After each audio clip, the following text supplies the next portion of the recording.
ಈ ಥರ ಒಮ್ಮೆ ಬದನೇಕಾಯಿ ಫ್ರೈ ಮಾಡಿ ಖಂಡಿತವಾಗೂ ಎಲ್ರಿಗೂ ಇಷ್ಟ ಆಗುತ್ತೆ. ಊಟದ ಜೊತೆ ಒಳ್ಳೆ ಕಾಂಬಿನೇಷನ್ ಅಂತಲೇ ಹೇಳ್ಬೋದು. ಇವಾಗ ಇದನ್ನು ಹೇಗೆ ಮಾಡೋದು ಅಂತ ನೋಡ್ಕೊಂಡು ಬರುವ. ಮೊದಲಿಗೆ ಒಂದು ಬದನೆಕಾಯಿನ ತಗೊಂಡು ಚೆನ್ನಾಗಿ ಸ್ಲೈಸ್ ಮಾಡ್ಕೊಂಡು ಕಟ್ ಮಾಡ್ಕೊಳ್ಳಿ. ತುಂಬ ದಪ್ಪ ಕಟ್ ಮಾಡ್ಕೋಬೇಡಿ, ಯಾಕಂದರೆ ತುಂಬ ದಪ್ಪ ಕಟ್ ಮಾಡಿಕೊಂಡ್ರೆ ಮಸಾಲ ಬೇಗ ಎಳ್ಕೊಳ್ಳಲ್ಲ. ಹಾಗಾಗಿ ಇವಾಗ ನೀವು ನೋಡ್ಬೋದು, ನಾನು 2 ಸೈಡ್ಸ ಈ ಥರ ಕಟ್ ಮಾಡ್ಕೊಂಡಿದ್ದೀನಿ. ನಂತರ ಒಂದು ಬೌಲ್ ತಗೊಂಡು ಸ್ವಲ್ಪ ಕಾದ ಬಿಸಿ ನೀರನ್ನು ಹಾಕ್ಕೊಂಡು ಸ್ಲೈಸ್ ಮಾಡಿದ ಬದನೆಕಾಯಿನ ಹಾಕ್ಕೊಳ್ಳಿ. ಒಂದು 2 ಮಿನಿಟ್ಸ್ ಬಿಡಿ. ಇದು ಯಾಕಂದರೆ ಅದರಲ್ಲಿ ಹುಳ ಇದ್ದರೆ ಹೊರಗಡೆ ಬರುತ್ತೆ. ನಂತರ ಒಂದು ಬೌಲಿಗೆ 8ರಿಂದ 10 ಬ್ಯಾಡಗಿ ಮೆಣಸನ್ನು ಹಾಕ್ಕೊಳ್ಳಿ. ಒಂದು 20 ನಿಮಿಷ ನೆನೆ ಹಾಕಲಿಕ್ಕೆ ಬಿಡಿ. ಇವಾಗ ಇದಕ್ಕೆ ಇಂಗ್ರೀಡಿಯೆಂಟ್ ರೆಡಿ ಮಾಡ್ಕೊಳ್ಳುವ. ಒಂದು 2 ಟೇಬಲ್ ಸ್ಪೂನ್ ಕೊತ್ತಂಬರಿ ಕಾಳು ಹಾಕ್ಕೊಳ್ಳಿ. ನಂತರ 1/2 ಟೇಬಲ್ ಸ್ಪೂನ್ ಜೀರಿಗೆ ಕಾಳು ಹಾಕ್ಕೊಳ್ಳಿ. ಸ್ವಲ್ಪ ಮೆಂತ್ಯ ಹಾಕ್ಕೊಳ್ಳಿ.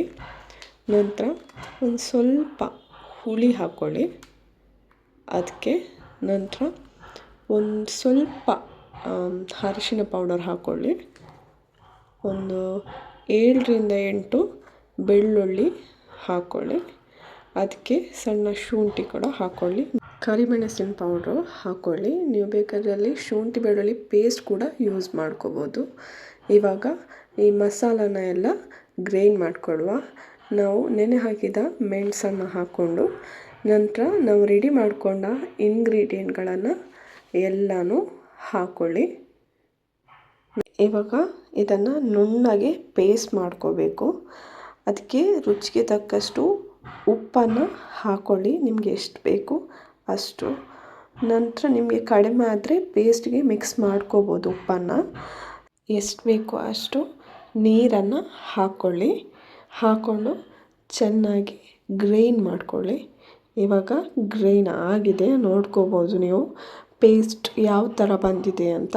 ಇದಕ್ಕೆ ನೀವು ಅದ್ರ ಕನ್ಸಿಸ್ಟೆಂಟ್ ತಕ್ಕ ನೀರು ಹಾಕ್ಕೋಬೋದು ಬೇಕು ಅಂತ ಇದ್ದರೆ. ನಾನಿವಾಗ ಮಸಾಲಾನ ಪ್ಲೇಟ್ಗೆ ಟ್ರಾನ್ಸ್ಫರ್ ಮಾಡ್ಕೊಂಡಿದ್ದೀನಿ. ಇವಾಗ ಈ ಮಸಾಲಕ್ಕೆ ನಾನು ಸ್ವಲ್ಪ ಮೈದಾನ ಹಾಕ್ಕೊಳ್ತಾ ಇದ್ದೀನಿ. ಈ ಮೈದಾ ಯಾಕೆ ಹಾಕ್ಕೊಳ್ತಾ ಇದ್ದೀನಿ ಅಂದರೆ, ಪೇಸ್ಟ್ ನಿಮಗೆ ಬದನೆ ನಾವು ಸ್ಲೈಸ್ ಮಾಡ್ಕೊಂಡು ಇಟ್ಕೊಂಡಿದ್ದೀವಲ್ವ, ಅದಕ್ಕೆ ಚೆನ್ನಾಗಿ ಹತ್ಕೊಳ್ಳಿ ಅಂತ ಹಾಕ್ಕೊಂಡಿದ್ದೀನಿ. ಇಲ್ಲಾಂದರೆ ಅದು ಎಣ್ಣೆಯಲ್ಲಿ ಬಿಡುತ್ತೆ ಕೆಲವೊಮ್ಮೆ. ಹಾಗೆ ಇವಾಗ ನಾವು ಸ್ಲೈಸ್ ಮಾಡಿಕೊಂಡ ಬದನೆಕಾಯಿಗೆ 2 ಸೈಡ್ ಕೂಡ ಚೆನ್ನಾಗಿ ಮಸಾಲಾನ ಹಚ್ಕೊಳ್ಳಿ. ನೋಡ್ಕೋಬೋದು ನೀವು ಈ ಥರ ಮಸಾಲಾನ ಹಚ್ಕೊಳ್ಳಿ. ನೀವಿಲ್ಲಿ ಉಪ್ಪು ಇಲ್ಲಿ ಕೂಡ ಆ್ಯಡ್ ಮಾಡ್ಕೋಬೋದು, ನಿಮಗೆ ಉಪ್ಪು ಸಪ್ಪೆ ಅಂತ ಅನಿಸಿದರೆ. ಈ ಥರ 2 ಸೈಡ್ ಕೂಡ ಮಸಾಲ ಹಾಕ್ಕೊಂಡು ಒಂದು 1 ಅವರ್ ಬಿಡಿ.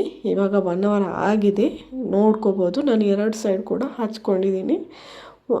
1 ಅವರ್ ಆದ ನಂತರ ಒಂದು ಸ್ಟವಲ್ಲಿ ಪ್ಯಾನ್ ಇಟ್ಕೊಂಡು, ಪ್ಯಾನ್ ಬಿಸಿ ಆದ ನಂತರ ಅದಕ್ಕೆ ಒಂದು 2 ಟೇಬಲ್ ಸ್ಪೂನ್ ಆಯಿಲ್ ಹಾಕ್ಕೊಳ್ಳಿ.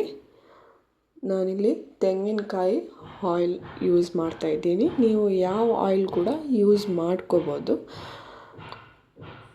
ನಂತರ ನಾವು ಮಸಾಲೆ ಹಾಕಿದ ಬದನೆಕಾಯಿನ ಫ್ರೈ ಮಾಡ್ಕೋಬೇಕು. ಒಂದು ಸೈಡ್ ಫುಲ್ ಫ್ರೈ ಆದ ನಂತರ ನಾವು ಅದನ್ನು ಇನ್ನೊಂದು ಸೈಡ್ಗೆ ಮಗ್ಚ್ಕೋಬೇಕು. ಇವಾಗ ನೋಡ್ಬೋದು, ಒಂದು ಸೈಡ್ ಫುಲ್ ಫ್ರೈ ಆಗಿದೆ. ಒಂದು 2 ಮಿನಿಟ್ಸ್ ಬಿಟ್ಟು ನಂತರ ನೀವು ತಗೋಬೋದು. ಇವಾಗ ಬದನೆಕಾಯಿ ಫ್ರೈ ರೆಡಿಯಾಗಿದೆ.